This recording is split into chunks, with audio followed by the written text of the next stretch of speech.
Welcome back to clean news Rajasthan. चलिए देखते हैं राजस्थान की 15 फटाफट बड़ी खबरों को। पीएम मोदी ने राजस्थान को 46,400 करोड़ की सौगात। डबल इंजन की सरकार में राजस्थान में विकास की गाड़ी सरपट दौड़ रही है।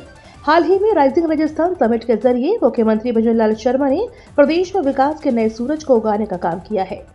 अब मंगलवार को जयपुर के दौरे पर पहुंचे प्रधानमंत्री नरेंद्र मोदी ने पीकेसी और ईआरसीपी परियोजना के साथ साथ राजस्थान के विकास को समर्पित कई और योजनाओं की शुरुआत की। पीएम मोदी ने इस दौरे में राजस्थान को 46,400 करोड़ रुपए के विकास की परियोजनाओं की सौगात दी है। जयपुर के ददिया में आयोजित कार्यक्रम में पीएम मोदी ने 46,400 करोड़ रुपए की परियोजनाओं का लोकार्पण और शिलान्यास किया। भजनलाल सरकार कराएगी 21 लाख पशुओं का निःशुल्क बीमा। राजस्थान सरकार 21 लाख पशुओं का मुफ्त बीमा कराएगी। यह मुख्यमंत्री मंगला पशु बीमा योजना के तहत होगा। गाय, भैंस, बकरी, भेड़ और ऊंट इसमें शामिल है। 12 जनवरी तक ऑनलाइन आवेदन कर सकते हैं। यह योजना पशुपालकों को आर्थिक सुरक्षा देगी। MMPBY मोबाइल ऐप या पोर्टल से आवेदन करें। इस योजना में गाय, भैंस और ऊंट के लिए 40,000 रुपए का बीमा मिलेगा। भेड़ बकरी के लिए 4,000 का मुआवजा आएगा। सरकार ने इसके लिए 400 करोड़ रुपए का बजट रखा है। अगर आवेदन ज्यादा आए तो लॉटरी से चुनाव होगा। इससे पशुपालन को बढ़ावा मिलेगा और पशुपालक आर्थिक रूप से सुरक्षित होंगे। राजस्थान फोन टैपिंग केस में सरकारी गवाह बनेंगे लोकेश शर्मा। पूर्ववर्ती कांग्रेस सरकार में हुए फोन टैपिंग मामले में अब पूर्व सीएम अशोक गहलोत की मुश्किलें बढ़ सकती हैं। गहलोत के मुख्यमंत्री रहने के दौरान उनके ओएसडी रहे लोकेश शर्मा ने उनके खिलाफ मोर्चा खोल दिया है। वे दिल्ली पुलिस की क्राइम ब्रांच को फोन टैपिंग से जुड़े कई दस्तावेज दे चुके हैं। अब वे इस मामले में सरकारी गवाह बनने वाले हैं। पिछले दिनों लोकेश शर्मा ने दिल्ली की पटियाला हाउस कोर्ट में सरकारी गवाह बनने के लिए प्रार्थना पत्र दाखिल किया था। सोमवार 16 दिसंबर को कोर्ट ने लोकेश के प्रार्थना पत्र को स्वीकार कर लिया है, यानी उन्हें सरकारी गवाह बनने की अनुमति दे दी है। राजस्थान के अगले चुनाव में कांग्रेस जीती तो पायलट नहीं, अशोक गहलोत बनेंगे फिर सीएम। राजस्थान में अगली बार कांग्रेस की तरफ से सीएम कौन होगा, यह मुद्दा फिर गरमाने लगा है। इस बीच पूर्व मंत्री गोविंद राम मेघवाल का एक वीडियो काफी चर्चा में है। इसमें उन्होंने भजनलाल सरकार को 1 वर्ष के कार्यकाल को लेकर घेरा। साथ ही उन्होंने इशारों में यह बात कह डाली कि सीएम की रेस में कांग्रेस की तरफ से अशोक गहलोत नंबर 1 है। उन्होंने कहा कि अगले विधानसभा चुनाव में कांग्रेस के जीतने पर फिर अशोक गहलोत सीएम बनेंगे। मेघवाल के इस बयान के कारण कांग्रेस की सियासत में एक बार फिर से पारा उबाल पर है। इधर कांग्रेस में फिर से गहलोत सचिन पायलट के विवाद के शुरू होने को लेकर सियासी चर्चा जोरों पर। असाध्य रोगों के लिए 10 दिवसीय आयुर्वेद शल्य चिकित्सा शिविर शुरू। केकड़ी में 10 दिवसीय विशाल निःशुल्क आयुर्वेद शल्य चिकित्सा शिविर मंगलवार को समारोह पूर्वक शुरू हुआ। शिविर में असाध्य और जटिल रोगों का आयुर्वेद की प्राचीन और अनोखी क्षार सूत्र चिकित्सा पद्धति से इलाज कराने के लिए मरीजों की भीड़ उमड़ पड़ी। शिविर के पहले दिन 203 मरीज आए, जिसमें से 35 मरीजों का शल्य चिकित्सा के लिए पंजीकरण किया गया। सरकार की पहली वर्षगांठ के उपलक्ष्य में क्षेत्रीय विधायक शत्रुघ्न गौतम की रितंचा पर केकड़ी में आयुर्वेद विभाग और जिला रेड क्रॉस सोसाइटी के संयुक्त तत्वाधान में आयोजित 10 दिवसीय विशाल निःशुल्क आयुर्वेद शल्य चिकित्सा शिविर मंगलवार को दोपहर समारोह पूर्वक शुरू हुआ। कांग्रेस राज के वह 4 संविधान संशोधन। संसद का शीतकालीन सत्र चल रहा है और इस सत्र में संविधान सभा पर विशेष चर्चा की गई है। वहीं राज्यसभा में संविधान सभा पर हुई चर्चा पर केंद्रीय गृह मंत्री अमित शाह ने जवाब दिया। इस दौरान उन्होंने कांग्रेस पर जबरदस्त हमला बोला। अमित शाह ने राहुल गांधी पर चुटकी लेते हुए कहा कि 56 साल के नेता जो खुद को युवा कहते हैं और संविधान को लहराते घूमते फिरते थे और कहते थे कि बीजेपी सत्ता में आएगी तो संविधान बदल देगी, लेकिन जनता ने सबक सिखा दिया है। अमित शाह ने संविधान संशोधन पर कांग्रेस को घेरा और कहा कि बीजेपी के 16 साल के शासन में 22 बार संविधान संशोधन किया गया है, लेकिन कांग्रेस के 55 साल के शासन में 77 बार संविधान में संशोधन किया गया है। वहीं अमित शाह ने 4 संविधान संशोधन का जिक्र किया, जिस पर विपक्ष ने खूब हंगामा किया। पीएम मोदी के भाषण पर डोटासरा का पलटवार। राजस्थान सरकार द्वारा जयपुर में आयोजित कार्यक्रम में कल पीएम नरेंद्र मोदी ने शिरकत की। इस दौरान पीएम मोदी ने पिछले 1 साल में भजनलाल सरकार द्वारा किए कामों को गिनाया और प्रशंसा की। साथ ही पूर्व की कांग्रेस सरकार पर भी जमकर बरसे। कांग्रेस पर पानी की समस्या को सुलझाने के बजाय विवाद बढ़ाने का आरोप लगाया। अब पीएम के भाषण पर पीसीसी चीफ गोविंद डोटासरा ने पलटवार किया है।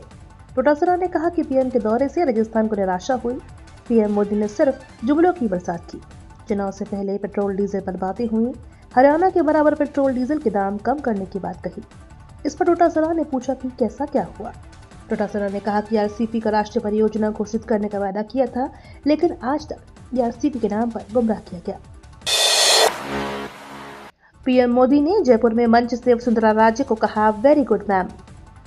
राजस्थान के जयपुर दौरे पर आए पीएम नरेंद्र मोदी ने ईआरसीपी प्रोजेक्ट का शिलान्यास किया। इस दौरान पीएम ने भजनलाल सरकार के 1 साल पूरे होने पर बधाई दी। साथ ही कांग्रेस पर जमकर निशाना साधा। पीएम ने कहा कि राजस्थान की जनता लगातार भाजपा को सेवा का मौका देती आई है। पहले भैरव सिंह शेखावत ने प्रदेश के विकास की सशक्त नींव रखी। इसके बाद वसुंधरा राजे ने सुशासन की विरासत को आगे बढ़ाया। वहीं अब भजनलाल ने कमान संभाली है। भजनलाल सरकार सुशासन की धरोहर को और मजबूत करने में जुटी हुई है।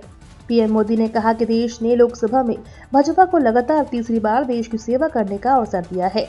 बीते 60 सालों में हिंदुस्तान में ऐसा नहीं हुआ है। 60 साल के बाद जनता की केंद्र में तीसरी बार सरकार बनाई है।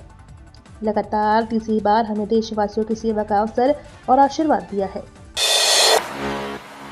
राजस्थान में सर्दी दिखा रही तीखे तेवर। राजस्थान में शीतलहर के चलते दिन प्रतिदिन सर्दी के तेवर तीखे होते जा रहे हैं।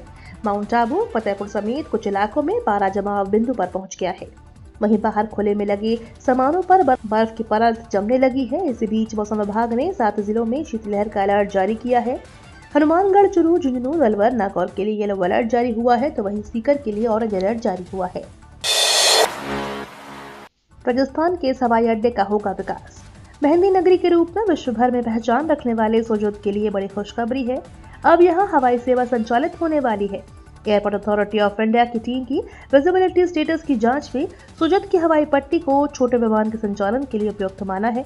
एयरपोर्ट अथॉरिटी ने केंद्र सरकार को भेजी रिपोर्ट में बताया कि सोजत की हवाई पट्टी पर 7 से 22 सीटर विमान का संचालन किया जा सकता है।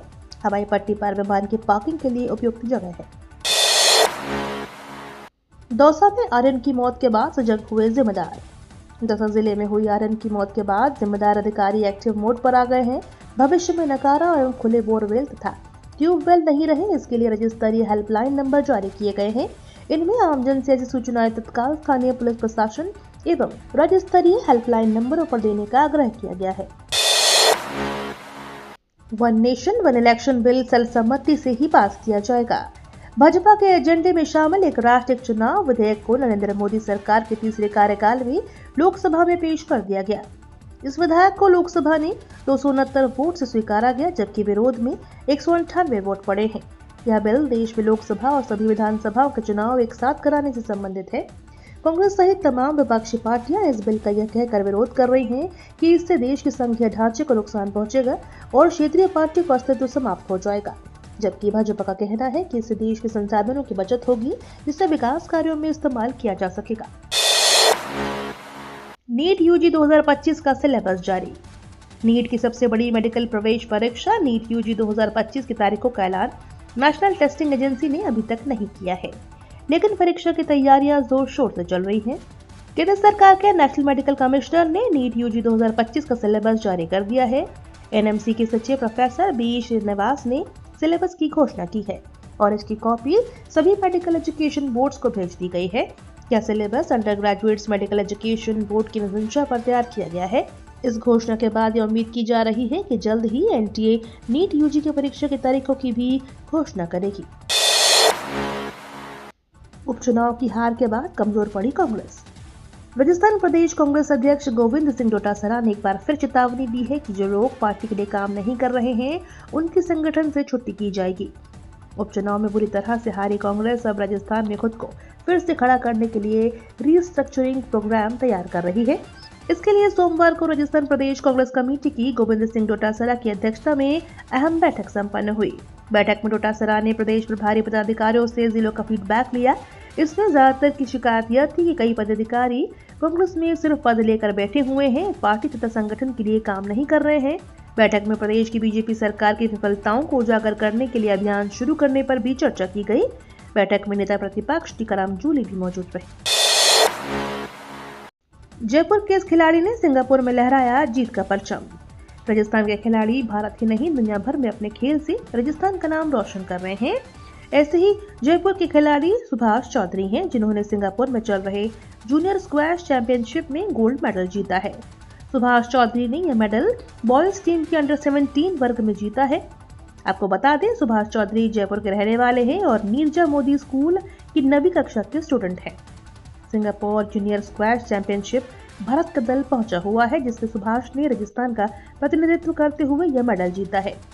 सुभाष चौधरी के कोच खांगाराम चौधरी के अनुसार स्क्वैश के अच्छे खिलाड़ी हैं और लगातार मेहनत से यह मेडल प्राप्त हुआ है।